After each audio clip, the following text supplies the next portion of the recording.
top story: poor would pay most for no-deal Brexit. Hello, it's Warren Murray with your first bite of the news this morning. A no-deal Brexit would rip about £260 a year from the average UK household budget, analysis predicts. The Resolution Foundation and Sussex University academics say just about managing families in the UK's poorer regions have the most to lose from trade negotiations failing, with significant price rises forecast on a range of goods, including 8% for dairy products and 6% for meat, while car prices would jump 5.5%.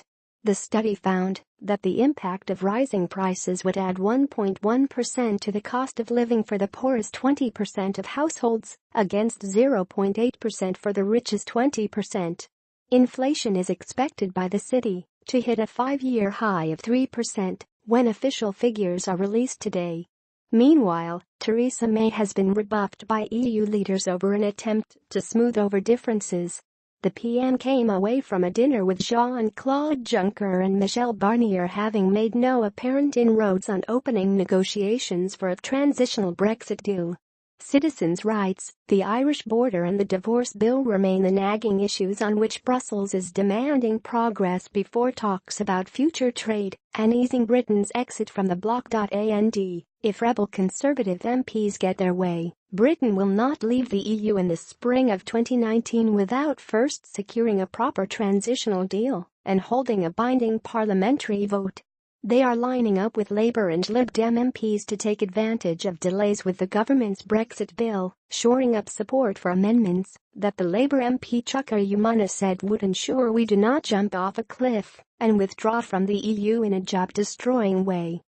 One woman WikiLeaks slain. There's been shock and condemnation after a crusading journalist in Malta was killed by a car bomb. Daphne Caruana Galizia led the Panama Papers investigation into corruption in Malta and wrote scathing blog posts about abuse of power and corruption involving the country's political leaders, social establishment and underworld. She had complained to police about threats against her life in the weeks before her Peugeot 108 was blown apart near her home on Monday. Malta's Prime Minister, Joseph Muscat, one of Caruana Galizia's chief targets, said, "Everyone knows Ms. Caruana Galizia was a harsh critic of mine both politically and personally, but nobody can justify this barbaric act in any way."